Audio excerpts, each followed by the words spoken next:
A very warm good morning, students. I hope you all are fine and doing well. So once again, welcome back to the class. In our last class, we have discussed about বিশেষণ পদ. আমি বিশেষণ পদৰ বিষয়ে আলোচনা কৰিছিলোঁ. আজি আমি তোমালোকৰ গ্ৰামাৰৰ নট্যবিধি আৰু সত্ত্ববিধি টপিকটোৰ নট্যবিধিৰ বিষয়ে আলোচনা কৰিম. কিন্তু আমি ক্লাছটো ষ্টাৰ্ট কৰাৰ আগেয়ে আজি লাষ্ট ক্লাছত যিখিনি আলোচনা কৰিছিলোঁ বিশেষণ পদৰ বিষয়ে বলাচোন সেইখিনি পুনৰ এবাৰ ৰিভাইজ কৰি লওঁ, ৰিকেপ কৰি লওঁ. আৰু লাষ্ট ক্লাছত আমি বিশেষণ পদৰ বিষয়ে পাইছিলোঁ যে বিশেষণ পদৰ সংজ্ঞা কাক বোলে, বিশেষণ পদ কেই প্ৰকাৰৰ, কি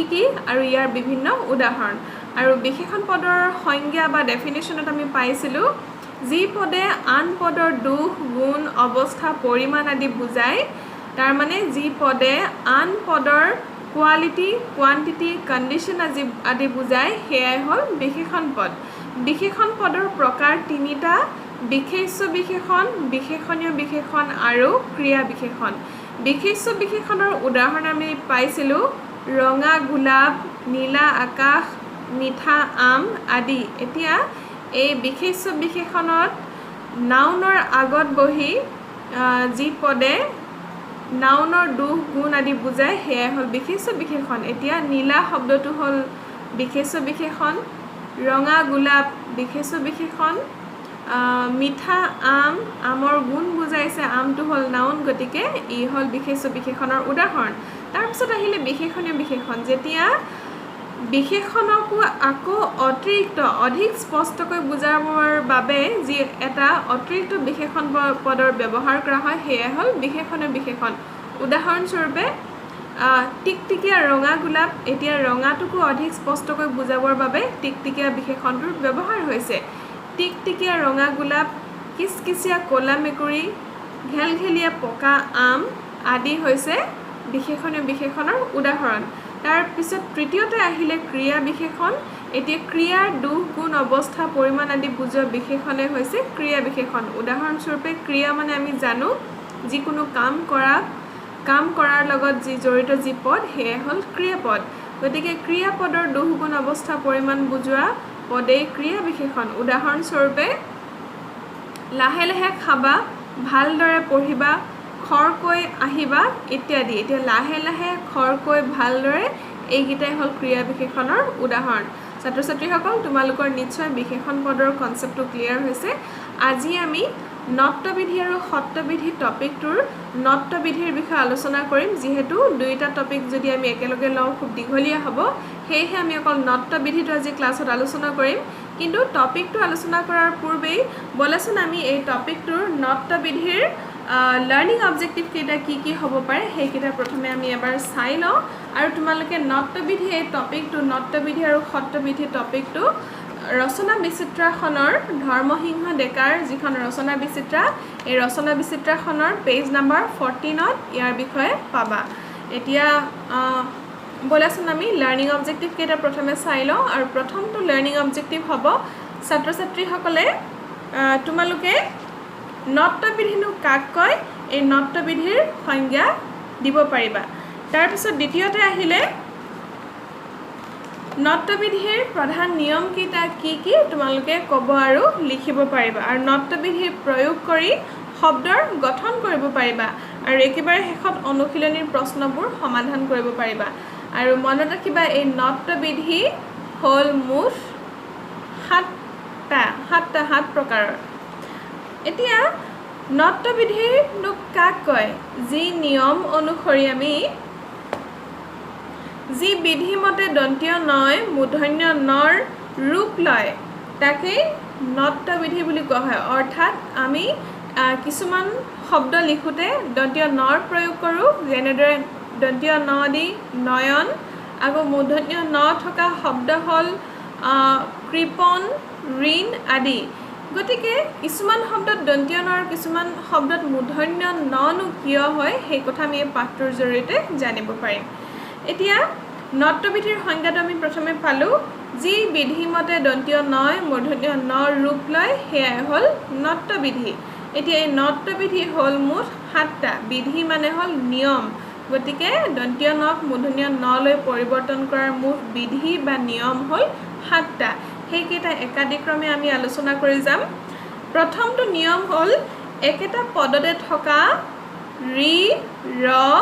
আৰু মূৰ্ধন্য খৰ পিছত থকা দন্তীয় ন সদায় মূৰ্ধন্য ন হয় তিনিটা আখৰ প্ৰথমটো বিধি মনত ৰাখিবা প্ৰথমটো বিধি বা নিয়ম অনুসৰি ৰি ৰ আৰু মূৰ্ধন্য খ এই তিনিটা বৰ্ণ থকা শব্দত সদায় ইয়াৰ পিছত এই আখৰকেইটাৰ পিছত যদি সদায় নৰ প্ৰয়োগ হয় তেতিয়াহ'লে সেই ন সদায় মূৰ্ধন্য ন হ'ব উদাহৰণস্বৰূপ ৰি থকা শব্দ ঋণ ৰি মূৰ্ধন্য ন ঋণ তৃণ দন্তীয় ত ত্ৰিকাৰে ত্ৰি মূৰ্ধন্য ন তৃণ কৃপণ ক ত্ৰিকাৰে কৃ প মূৰ্ধন্য ন এতিয়া মন কৰিছানে ঋণ তৃণ কৃপণ এই গোটেইকেইটা শব্দতেই ৰিৰ ব্যৱহাৰ হৈছে আৰু ৰিৰ পিছতহে ন আছে গতিকে সেই ন স্বতঃস্ফূৰ্তভাৱে মূৰ্ধন্য ন হৈছে তাৰপিছত ৰ বৰ্ণটোলৈ মন কৰা ৰত বৰ্ণ কৰ্ণ সুবৰ্ণ এই গোটেইকেইটাতে ৰৰ সলনি ৰেফ ব্যৱহাৰ হৈছে তোমালোকে ৰেফৰ বিষয়ে পাইছা আমি স্বৰ চিহ্নটো পাইছিলোঁ যে স্বৰ চিহ্নবিলাকত যিদৰে আৰ সলনি আমি আকাৰ হ্ৰস্বই সলনি আমি হ্ৰস্বইকাৰ দীৰ্ঘই সলনি দীৰ্ঘইকাৰৰ প্ৰয়োগ কৰিব পাৰোঁ ঠিক তেনেকেই ক ফলাৰ ব্যঞ্জন বৰ্ণৰ ৰৰ সলনি আমি ৰেফ ব্যৱহাৰ কৰিব পাৰোঁ আৰু অন্তস্থ জ্বৰ সলনি আমি জ্যকাৰ প্ৰয়োগ কৰিব পাৰোঁ এতিয়া ৰৰ সলনি ইয়াত প্ৰয়োগ হৈছে ৰেফ বৰ্ণ ৰটো আগেই উচ্চাৰণ হৈছে মন কৰিছানে কৰ্ণ কৰ্ণ ৰৰ ৰেফ মাত্ৰা আগতে উচ্চাৰণ হৈছে তাৰপিছত আহিলে সুবৰ্ণ সুবৰ্ণটো ঠিক তেনেকেই ৰৰ ৰেফটো আগতে উচ্চাৰণ হোৱাৰ কাৰণে ইয়াত ব্যৱহাৰ হোৱা দন্তীয় ন কেইটা মূৰ্ধন্য ন হৈছে তাৰপিছত আহিলে মূৰ্ধন্য খ কৃষ্ণ বিষ্ণু বৰষুণ এইকেইটাত মূৰ্ধন্য খৰ লগত পিছত মূৰ্ধন্য নৰ প্ৰয়োগ হৈছে কৃষ্ণত ক ত্ৰিকাৰে কৃ মূৰ্ধন্য খ যোগ মূৰ্ধন্য ন সমান কৃষ্ণ বিষ্ণুত ঠিক একেই ব থিচিকাৰে বি মূৰ্ধন্য খ যোগ মূৰ্ধন্য ন সমান যোগ হচৌকাৰ সমান বিষ্ণু আকৌ বৰষুণ ব ৰ মূৰ্ধন্য খত হচৌকাৰ মূৰ্ধন্য ন বৰষুণ এতিয়া প্ৰথমটো বিধি তোমালোকে নিশ্চয় বুজি পাইছা ৰি ৰ আৰু মূৰ্ধন্য খৰ পিছত থকা ন সদায় মূৰ্ধন্য ন হয় এতিয়া দ্বিতীয় বিধিটোলৈ আহোঁ দ্বিতীয় বিধিটো হ'ল একেটা পদতে থকা তাৰমানে একোটা পদত থকা ৰি ৰ মূৰ্ধন্য খ আৰু দন্তীয় নৰ মাজত যদি স্বৰবৰ্ণ বা ক বৰ্গৰ আখৰকেইটা আমি বৰ্গ কাক বুলি পাইছিলোঁ ব্যঞ্জন বৰ্ণমালাৰ একেটা শাৰীতে থকা বৰ্ণকেইটাক বৰ্গৰ আখ্যা দিয়া হয় আৰু সেই শাৰীটোৰ প্ৰথমটো আখৰে সেই বৰ্গটোৰ নামাকৰণ কৰা হয় উদাহৰণস্বৰূপে ক বৰ্গৰ আখৰকেইটা হ'ল ক খ গ ঘ ঙ তাৰ পিছৰ বৰ্গটো হ'ল প্ৰথম ছ দ্বিতীয় ছ বৰ্গীয় জ ঝ ঞ গতিকে এই বৰ্গটোৰ নাম হ'ল প্ৰথম ছ বৰ্গ ঠিক তেনেকৈ মূৰ্ধন্য ত বৰ্গ আৰু দন্তীয় ত বৰ্গৰ আখৰকেইটা এতিয়া বৰ্গ কাক বুলি আমি গম পালোঁ এতিয়া এই দ্বিতীয় বিধিটো অনুসৰি একেটা পদতে থকা ৰি ৰ আৰু মূৰ্ধন্য খ তাৰপিছত আহিলে দন্তীয় নৰ মাজত যদি স্বৰবৰ্ণ অথবা ক বৰ্গৰ ক খ গ ঘ ঙ বা প বৰ্গৰ যিকোনো আখৰ প ফ ব ভ ম বা অন্তস্থ জ ৱাব আৰু হৰ ব্যৱধান থাকে মানে মাজত দূৰত ব্যৱধান মানে হ'ল ডিষ্টেঞ্চ